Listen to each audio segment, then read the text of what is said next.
Who started the essay? Who remembers there was an essay? Okay. Instant extension. Next week I will have these things, right? The subject is as it was, humankind, risen from primal matter or dropped from above. 2,000 words to discuss. But this week, medieval physics. In the medieval world, the physical world was divided into 4 roughly concentric elemental spheres, one for each of the pure base elements. That's the base elements or the base humors, that being earth, air, fire, and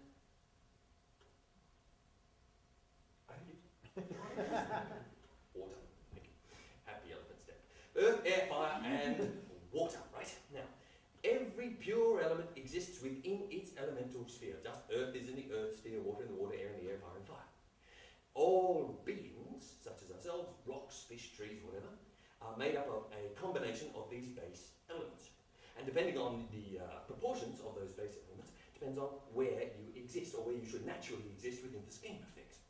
Now, this is all fairly easy to point out for the base elements, right? You take a lump of earth and you, let's say, place it into the air sphere. What does it do? It comes clogging back down to the earth sphere, back to its earthy friends. You take a jar full of air, you plunge it into the water sphere. What does it do? It bubbles up, bubbles back to the earthy realms, to the fiery realms, no, into the middle, to the airy realms, to its airy friends. Fire tries to reach up above air, water tries to rise above earth, etc., etc., etc. All these elements, if you take them out of their natural realm, go back to their natural place. Thus, everything in the universe, or the known universe at that time, was in or heading towards its natural place in the world, in the scheme of things, in the natural scheme of things. Anything that was outside of its natural place was deemed to be, unnatural, contrary to the will of God, and blasphemous in the scheme of things. And essays, next week, you believe final slide, not from God, 2,000 words discussed. If you do some reading, that would be good.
Are they flying yet, Professor?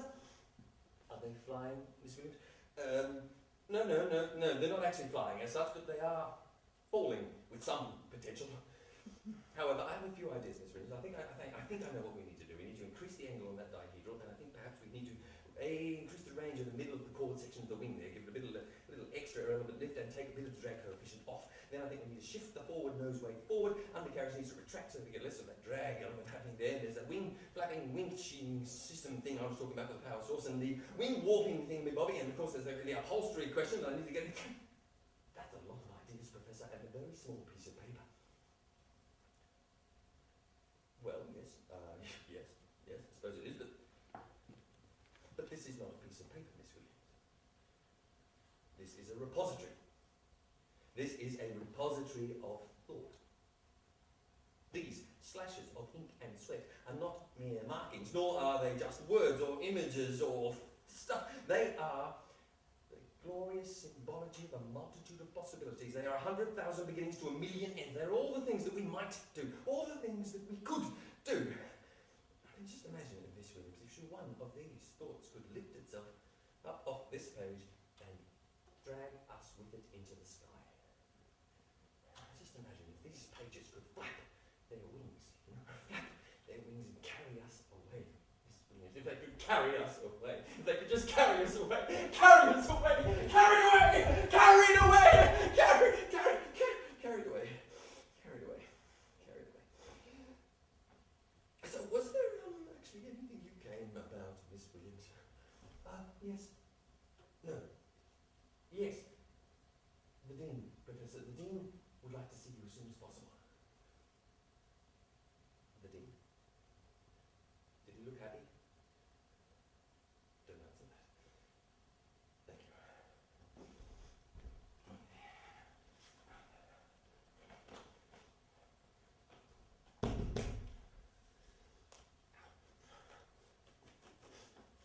I'm glad to come and see you, Dean. I just wanted to discuss, maybe have this little thought that I might have a project thing of that you could perhaps.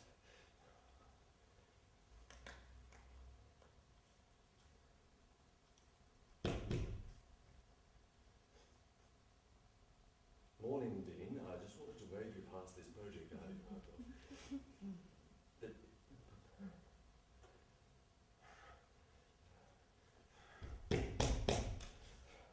Right, you there, yes, Deanie boy, yes, you, stand up, yes, in your underwear, stand up there, and you tell me what your presence does for this glorious unit. Come in, young man. Come in, sit, sandwiches, cucumber, lovely, sit, tea, milk, sugar, good, sit. I've been wanting to speak with you, boy, about your work. You see, we've been discussing you, looking at your progress, and decided that perhaps it's time you had a project. But first, one small question. Is there any truth to the rumour that between lectures you have a certain penchant for paper planes? Paper planes? No, I've got far too much real work to be doing besides this.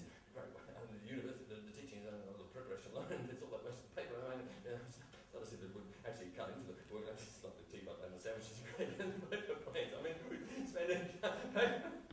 Yes. Paper plane, right?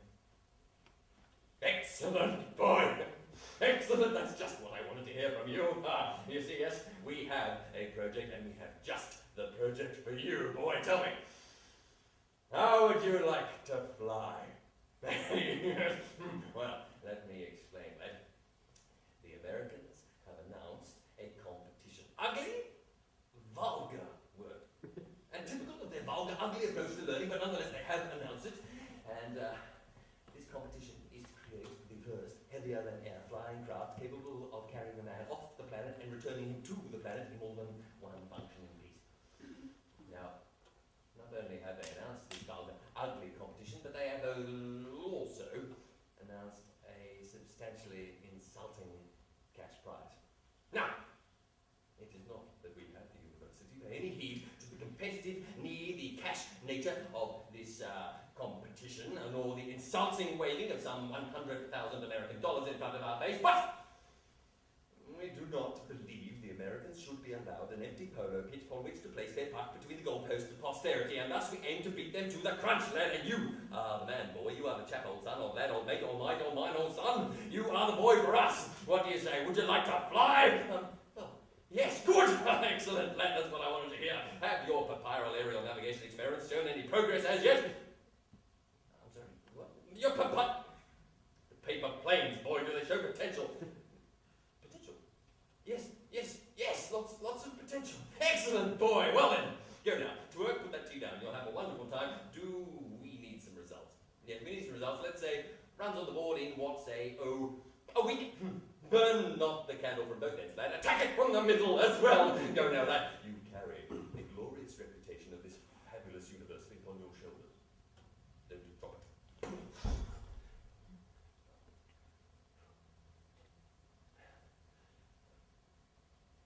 Catch me, Daddy, I'm jumping. Well, you jump as high as you like, son. You jump as high as you like. Your daddy's always here to catch you. And ready. a one, a two, a three, a fly, boy! Fly, boy!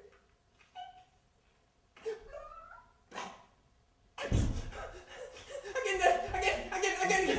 Right, you are, son. Ready? The big one. A one, a two, a three, a fly, boy! Joseph, you put that boy down! You bruised his brains! Yeah, just teaching him flying, Mabel. Now there'd be a good learning.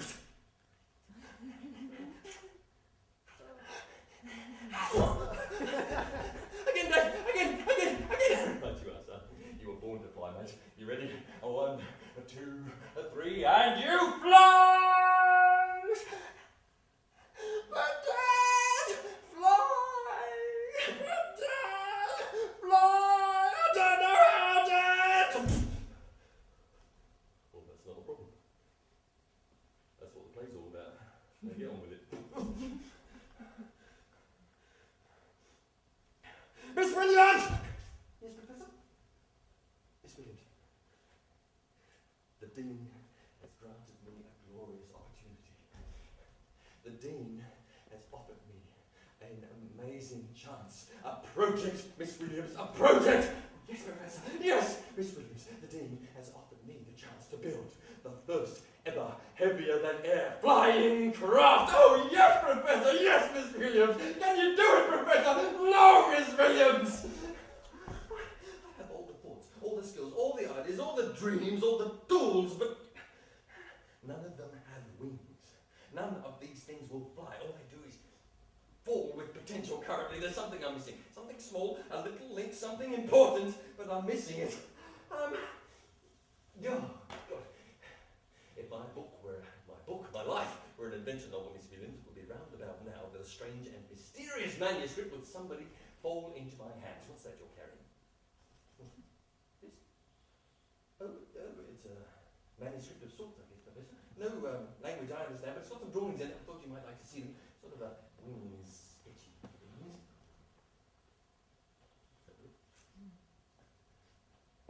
Oh yes, I see what you mean. Definitely wings. But the language. What is it? It's no Cyrillics. Possibly some reverse Roman characters, and the capitals are all in a reverse pattern. It's something that could a reverse pattern. Miss Williams, you are a woman. What? Yes. Women carry mirrors, do they not? Yes.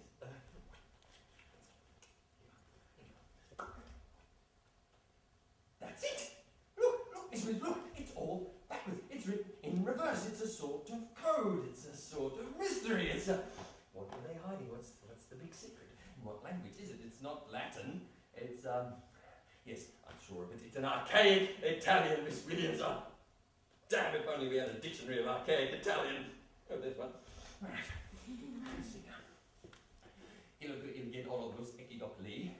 Il codis del volo degli uccelli. Il codis the codex sul volo on the flight of birds. The codex on the flight of birds. Leonardo da Vinci. Leonardo da Vinci, 1483. What's that? Pages. 1,400 and not how many pages? 1483. 1483. Miss Williams. This is incredible.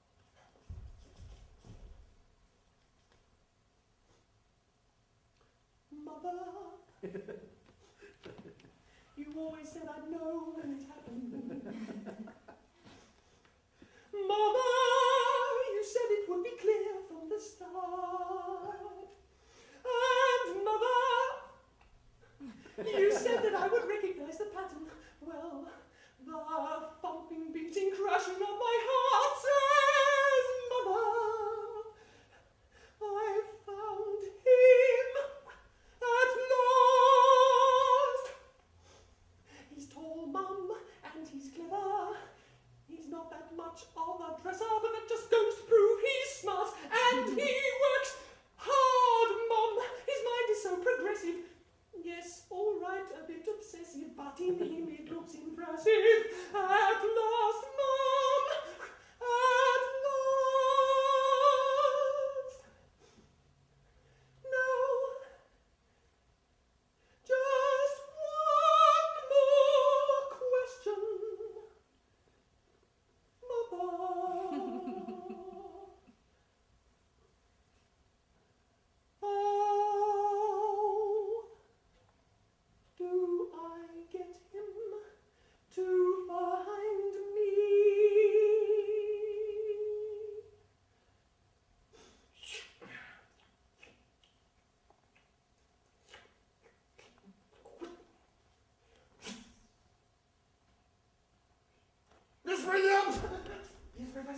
Williams! Are you engaged this evening? What? No. Good. For we work. Miss Williams, this is amazing.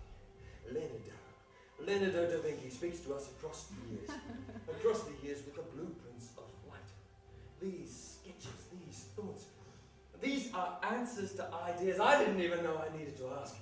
Questions coming at me from beyond the grave. Answers waiting for me on these twisted pieces of parchment.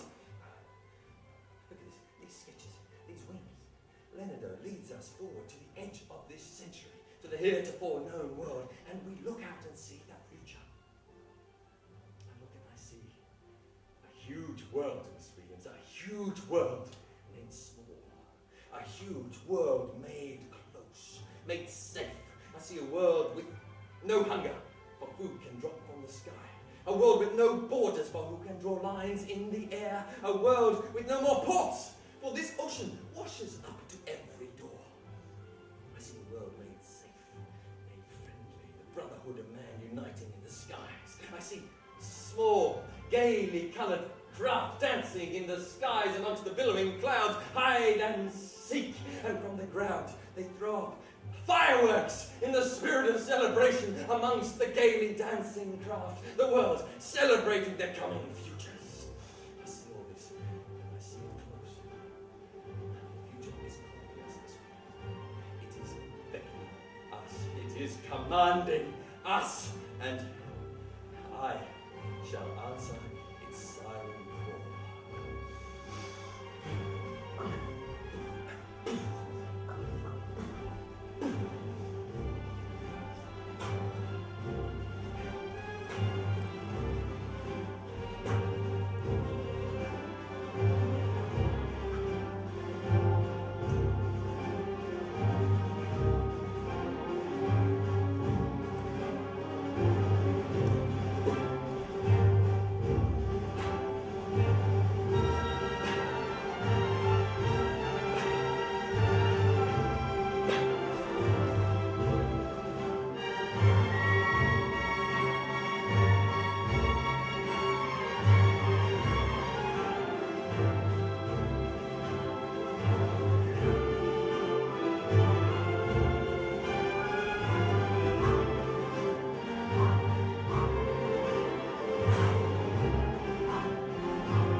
not exactly a success.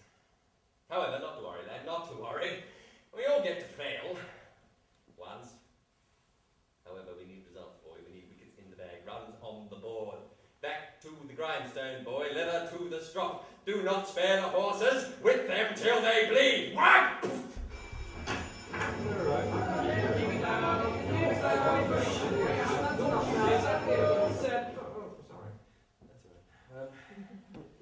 Right, let's see. What are we doing? Physics, medieval physics, yes, medieval physics. So, let's see, last time we saw that everything was in or heading towards its natural elemental sphere. We saw how the base elements existed in their pure elemental spheres. Now, this system is quite cosy and easily observable with the base elements, but not so easily observable with anything other than a base element. For example, I'm not really sure about some of you guys, but myself, I am not made of mud, and yet I live upon the earth sphere. Why is this so? A fish is not made out of water, lives in the water sphere. Birds, air sphere, it doesn't work. The ancients got around this thorny issue by saying that the elements were present in an abstract form, sort of a spiritual form, right? And therefore, a bird was full of spiritual air, abstract air. We're full of abstract mud, fish, abstract water, etc., etc.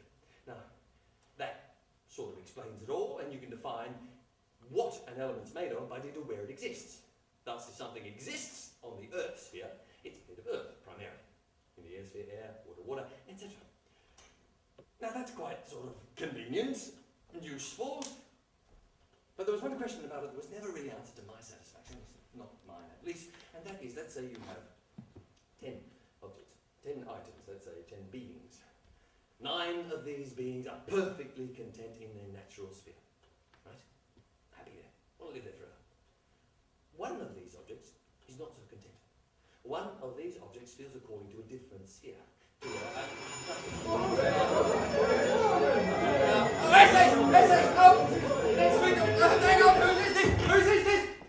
Whose is this piece of illegible? Crud. Must be a med student.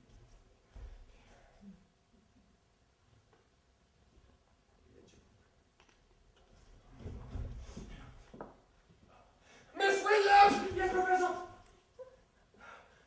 Miss Williams, look! More Leonardo.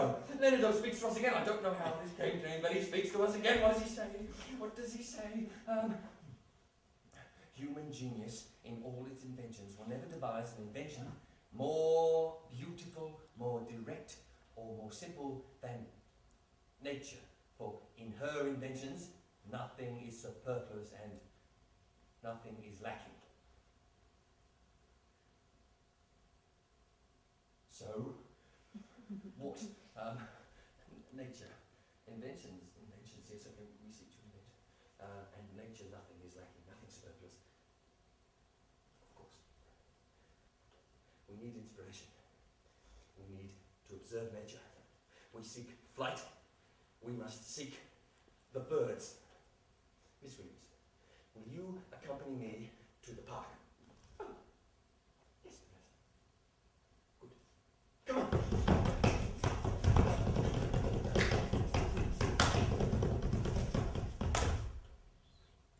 Look, Miss Williams. Birds. Observe them closely. Are they not beautiful? Yes.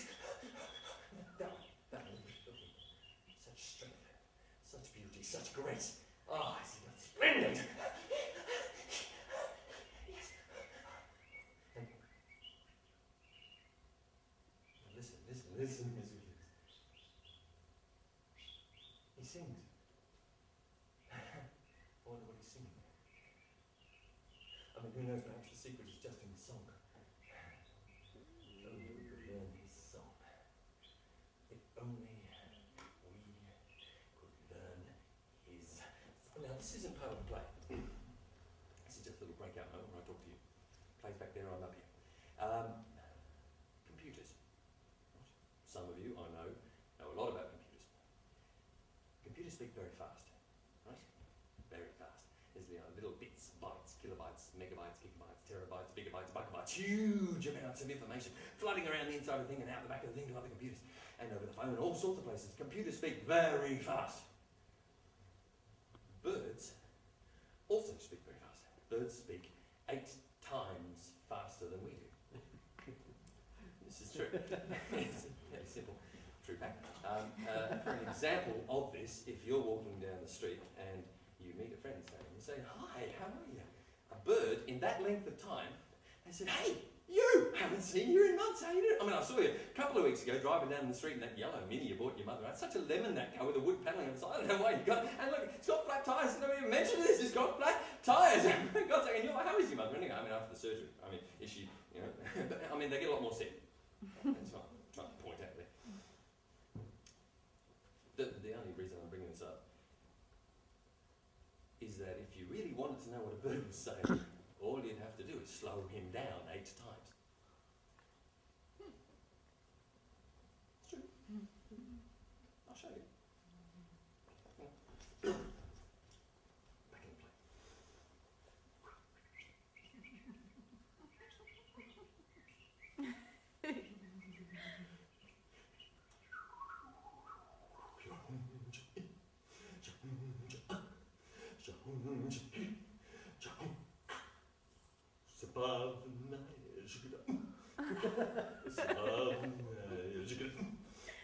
I'll survive the night, so get out of it, you bastard. I'll survive the night. It's mine or mine. You can whistle till you wrinkle. You can tinker up your tinkle. But unless you want a bingle, it's mine or mine. I'll survive the night.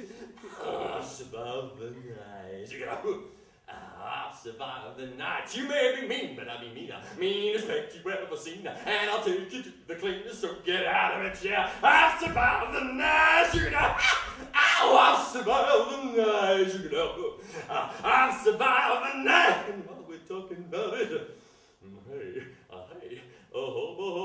hello, pretty baby, come on up and be my lady. I could take you to the top of the heavenly heights. Oh, hey, little flapper, I'm a chicky chubby chapper. Let me hop up on your rump and you'll feel different inside. Pretty baby, come on and check it out. Check out the color scheme. I'm a chicky baby's dream, chicky baby. Come on and check it out. I fluff my feathers up. Oh, wag my tail about, pretty baby. You know you want me, baby. You know you want me, baby. You know you want me, baby. So get out of it, chopper. Oh, not you, pretty baby. Come up and see me, baby. We can see what flaps up. I said, get out of it. No, not you, sugar legs. If you hop up on my perch, we could make eggs. Pretty baby. I said, get out of it. You bastard. No, pretty baby. I said, get out of it, you bastard. No, pretty baby. Flat, flat, flat, flat, flat, flat, flat. Damn. Crashed and burned.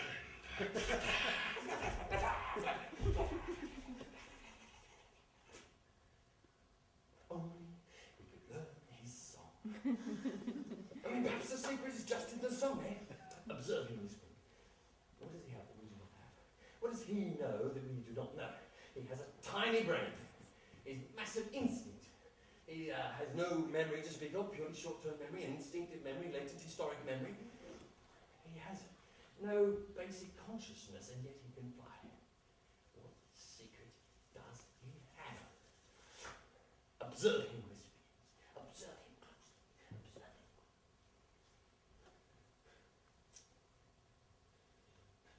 Mother, I'm afraid it isn't going particularly well. Mother, it seems there's something lacking in my feminine spell.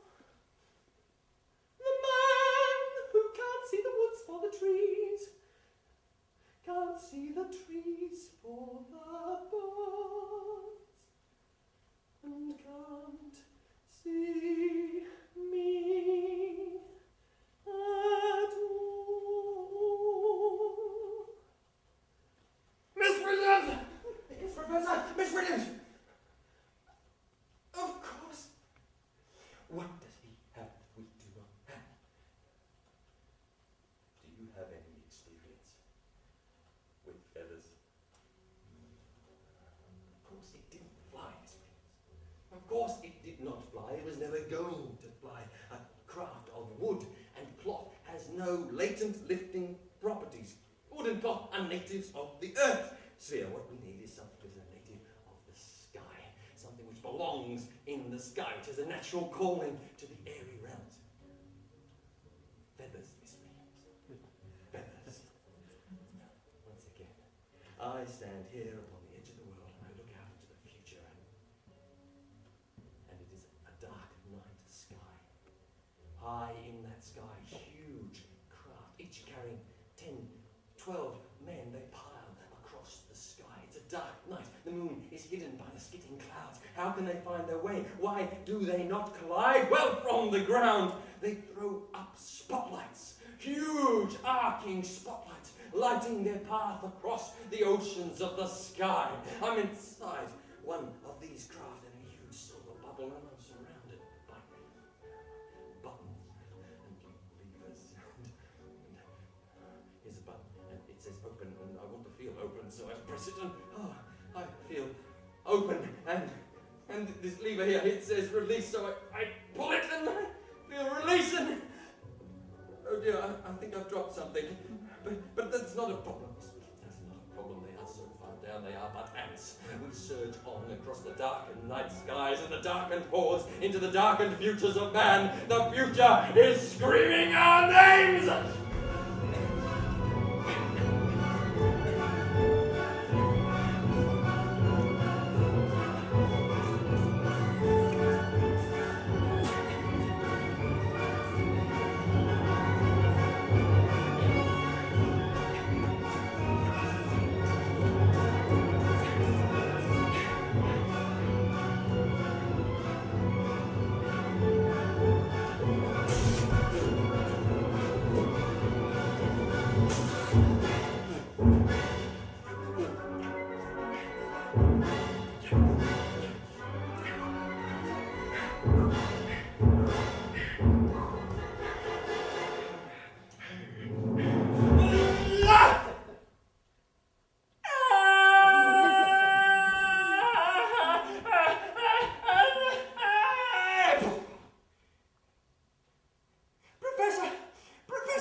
In fact, oh boy, to speak frankly, that was somewhat of a disappointment.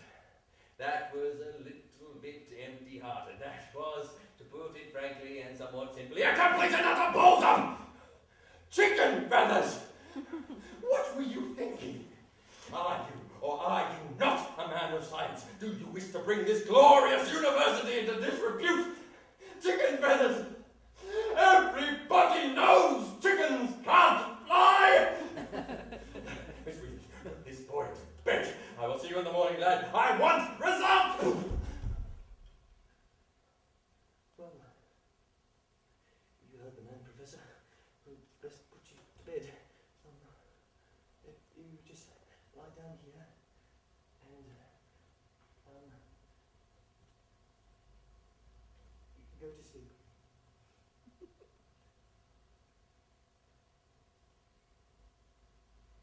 Goodbye, baby, from the treetop. When the wind blows, the cradle will rock. When the bow breaks, the cradle will fall, and down will come baby, cradle and Miss Williams. Do you think you could sing another song?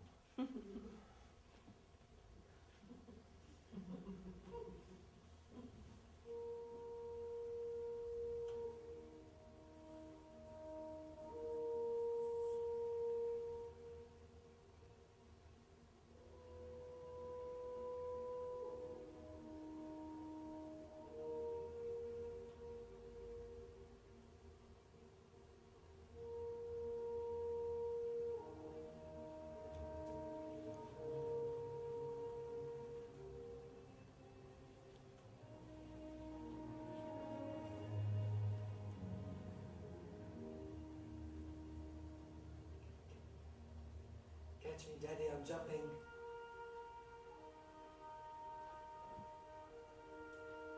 Daddy, catch me, Daddy, I'm jumping.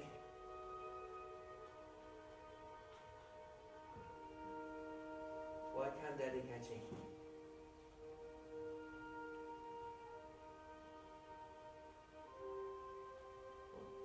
Can I be an angel too?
Once again, I stand on the edge of the world and I look into a future.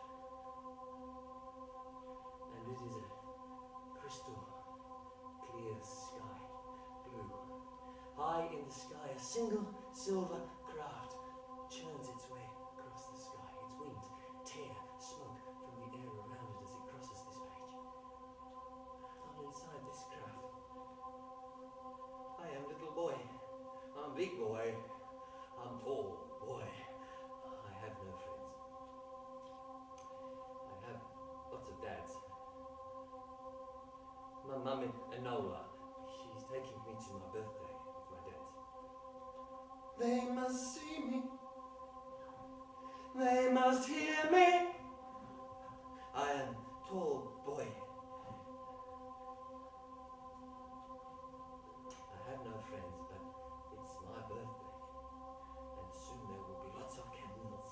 I see the city for my birthday. It's calling toward me, crawling toward me, dragging me to it. I see it coming, and there will be millions of birthdays. They must see me. They must hear me. I am little boy, big boy, tall boy, and one of my dads opens the door and I jump and cold hard wind brushes against cold skin until falling flap. His cloth opens above me and all is still soft, warm, hot sun on cold skin. The city floating to me, millions of candles. It's my birthday. It's my birthday. I feel something change inside. I am white heat. I am 20 suns. Now I have lots of friends.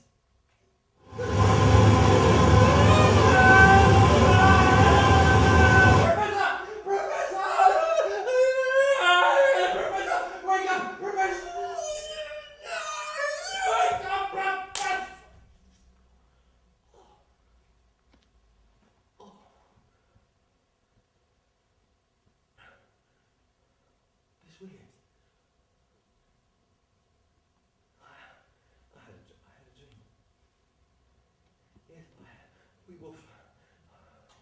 will fly, Miss Williams. I had a dream. I saw it. We will fly, Miss Williams. It was glorious. Then why were you screaming, Professor? I wasn't screaming. I wouldn't have been screaming. We will fly. Why would I scream? Because we will fly, Miss Williams. Do you see it? We will fly. We will fly like the birds, Miss Williams. We will fly like him, just like he rocks in the treetop all night long, hopping and popping and singing. He will share his secrets, Miss Williams. Blackbird singing in the dead of night. Take his broken wings and learn to fly. He will share his song, Miss Williams. What's new, pussycat? Whoa, whoa, whoa. What's new, pussycat? He will teach us his song.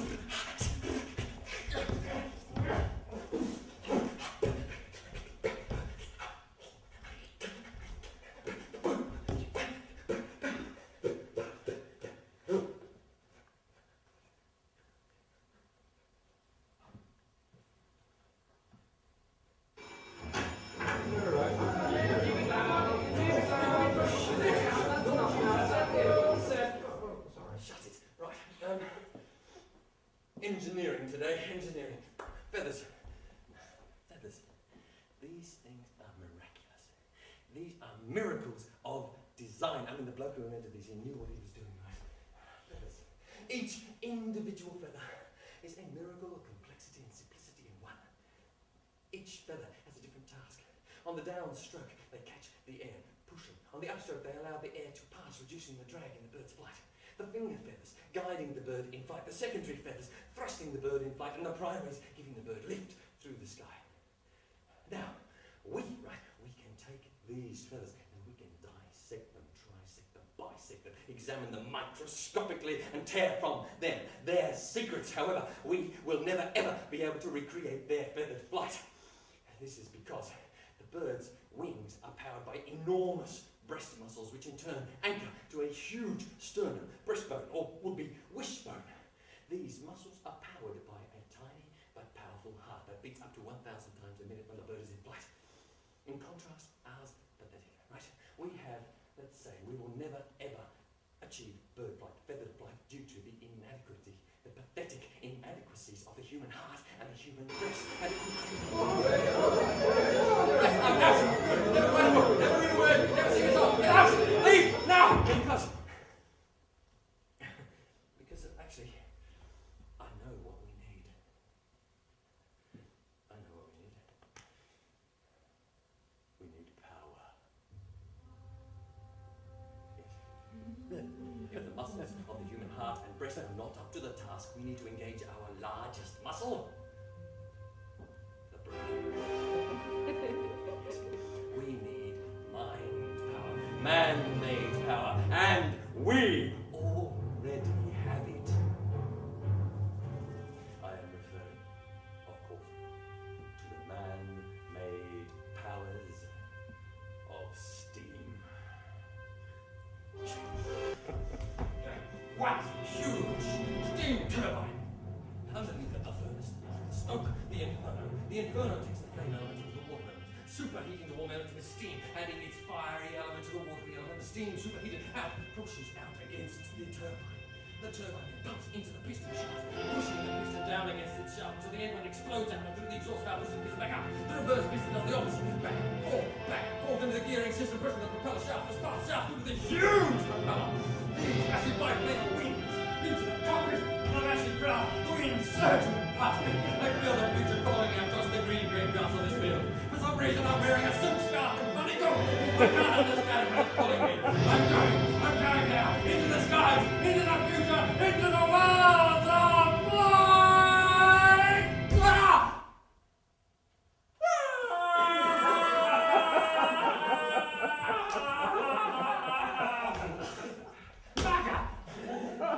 Oh, that was silly. Sorry, that was just dumb. Oh, no, I know what I did wrong. I know what we need. We need more power! Damn it! Right. We need 2 steam engines.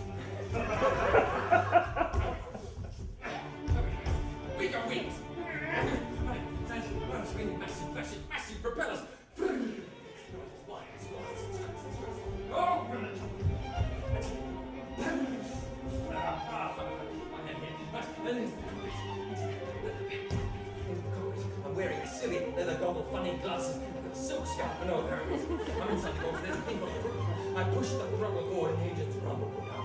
They push me forward. They start pulling me forward. There's nothing between them and me, but they pull me forward. I wave away the chokes. I start moving across the grass, rumbling. In front of me there's a thing. It's called a joystick. God knows why it's a joystick, but you hold it and it's fun. And you're on the train, and you're pulling in the wind. The wind is blowing back on the scarf. Everything's getting faster, faster. The world is blurring past me. The past is burning past me. The future is blurring towards me. Everything is coming. It's coming so fast. I can't wait for it to arrive. It's coming. It's coming. We are at the edge, and we will fly.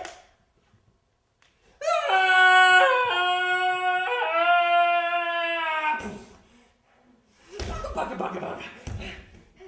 Sorry. No, that was even sillier than the first one, actually. Because it's obvious what we actually need. We need more power! Right, we need more steam engines.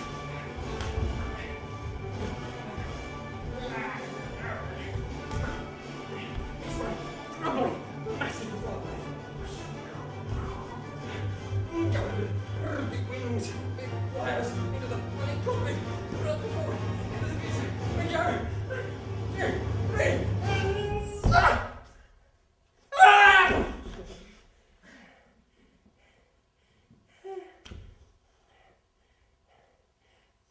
you know, it would be a whole lot easier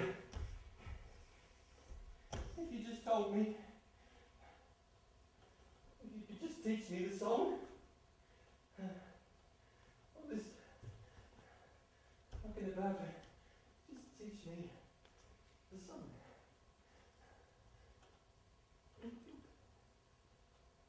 That's where you're meant to be. You're not meant to be here. You're meant to be out there. Teach me the song, and you're out there. You can't like it in here. You can't like these walls.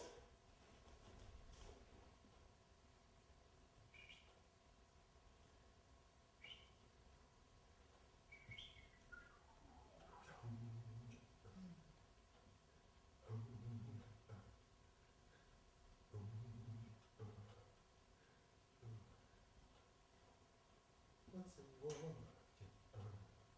What's a war?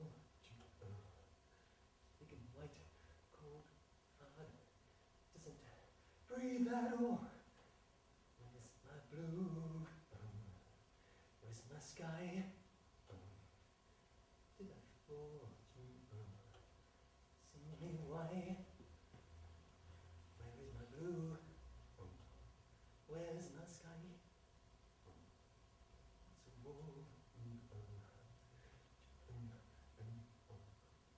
In your wall, there's a hole. There's a hole in your wall. Hole's my world, all my world, all my world. In one hole, in your wall. All of my blue skies now locked in one hole in your wall. Where is my blue sky? Where is the rain from down? I call, and no one hears my call. Where is my blue sky? Blue sky. What's it for? All of my blue skies now locked in one hole in your wall. What's it for?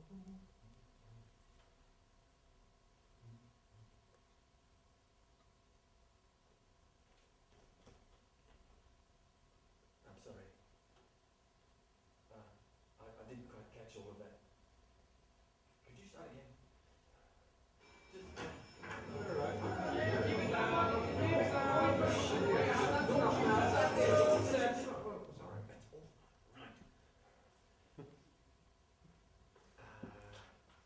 Biology,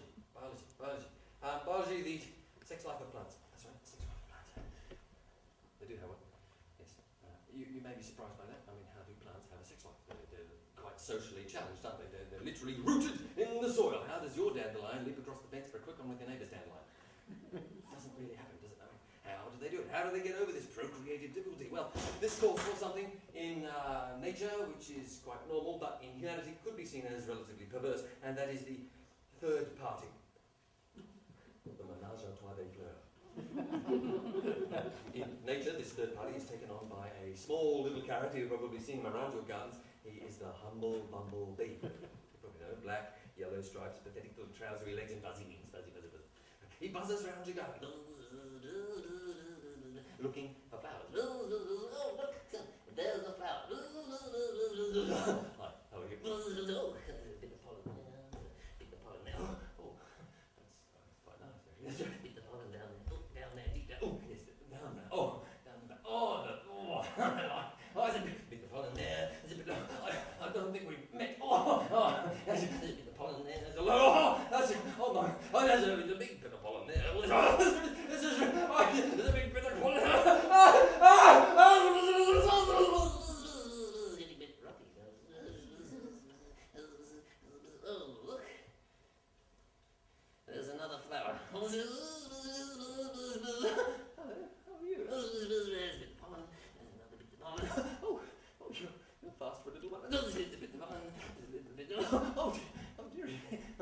There's a bit of I could really get those little. This is something I do. I don't normally do. No, not yet. He buzzes off. Did you see it? Sex has happened. Seed has passed from stamen to stamen. There has been the procreation possibility of plants, and soon there will be the patter of little petals all across the planet. The world will bloom once again due to the tender ministrations of the humble bumblebee. There's only one small little crack in this perfectly cozy little scenario, and that is that the humble bumblebee can't actually fly. And this is true. It's a cold, hard, physically proven scientific fact that the bumblebee cannot fly. There's no way that those pathetic, buzzy little wings could sustain that body in flight, so the bumblebee doesn't fly. It cannot fly. It's a non-fact, a misnomer. It does not happen. Thankfully, perhaps, at least for the sex life of millions of plants across the planet, no one has as yet worked out how to tell the bumblebee. However, I'm sure they're working on it! If you could do the favour of never returning, never reading a book, never seeing a book, nothing in your lives is...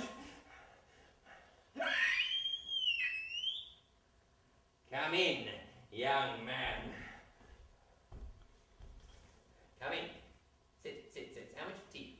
Cream, sugar, cucumber. Sit. Lovely. Eat. Cool, yes.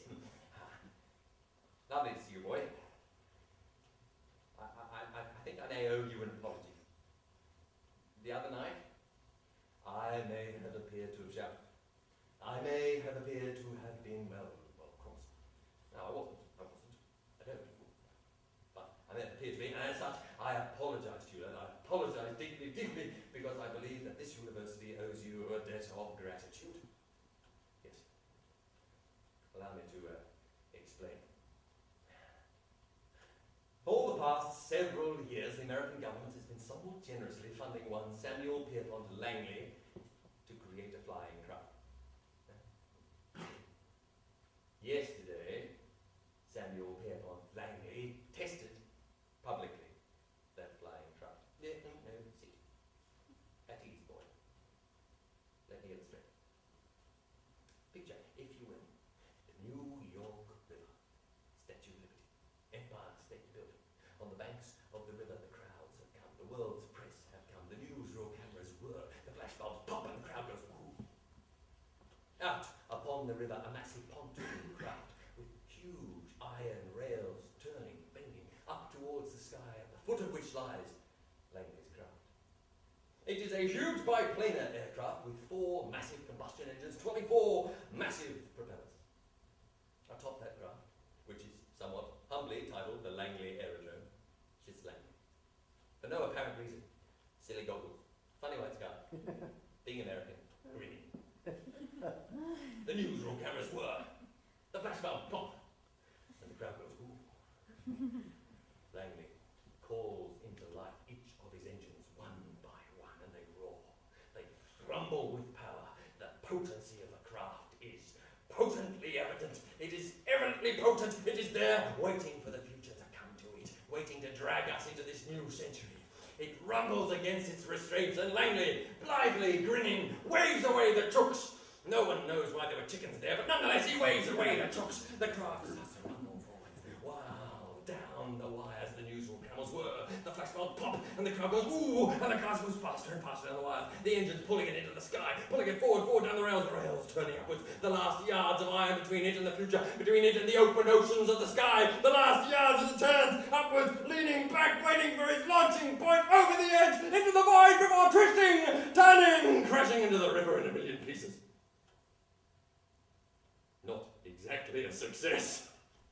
The New York Times had it perfectly, lad. Langley's flying flop. We may fly in anything from 1 to 10 million years, but not before. Thus, lad, your own pathetically inadequate attempts have saved us from this embarrassing ignominy, and we thank you. We've scrapped the project, boy. It's gone. We didn't talk about it to anybody. We've got a new project now. A lovely new project. We're trying to attach radio waves to moving pictures. We think it's got links. But that's not your project, lad. You're back to the teacher. We love working with you. Pop in any time. Cup of tea, cup of sandwich. We'd love to see you. But not this month. We're terribly busy. Good night!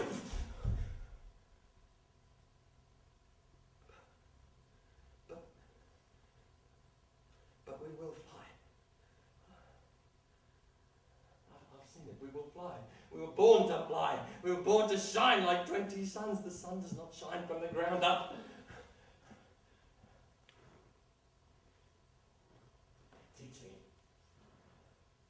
Teach me this song. Please, please, teach me this song. We must fly. Teach me now quickly, before I just me, not them. Do not teach me. Sit! Biology. Lemmings. Small, brown, furry balls of suicide. They spend their whole life running towards cliffs, throwing themselves off the edge, and dying on the rocks below. Why do they do this? What do they know that we do not know? What is it about the rocks and the leap and the jump that makes it important to them? What? Get out! Get out! Now must speak to a soul! You are not the master species here. You are not the sentient being. I am the sentient being! Elephants, not elephants, whales. In fact, whales beach themselves outside of their element and they die! Why do they do this? Don't they know that we do not know? Why do they? I will get a secret from you if I need to tear it from your breast! You will give me... Listen.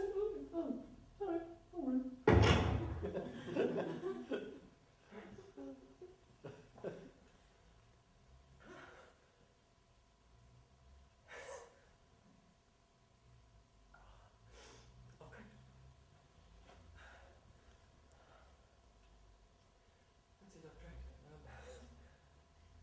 I'm talking to a bird.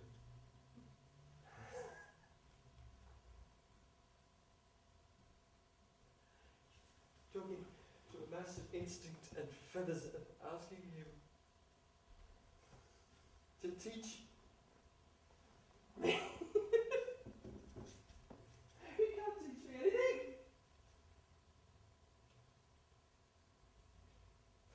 You're a bird.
What are you doing, Professor?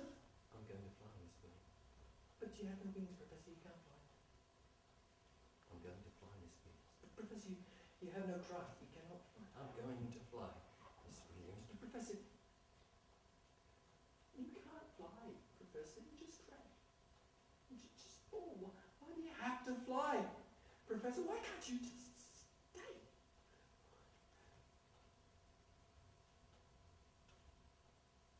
Miss Williams, we spend our life running towards the edge, shouting at ourselves that we can't, that we mustn't, that we shouldn't, and perhaps we're right, perhaps we can't, perhaps we mustn't, perhaps we shouldn't, but there's one thing I do know, Miss Williams, and that is that we shall.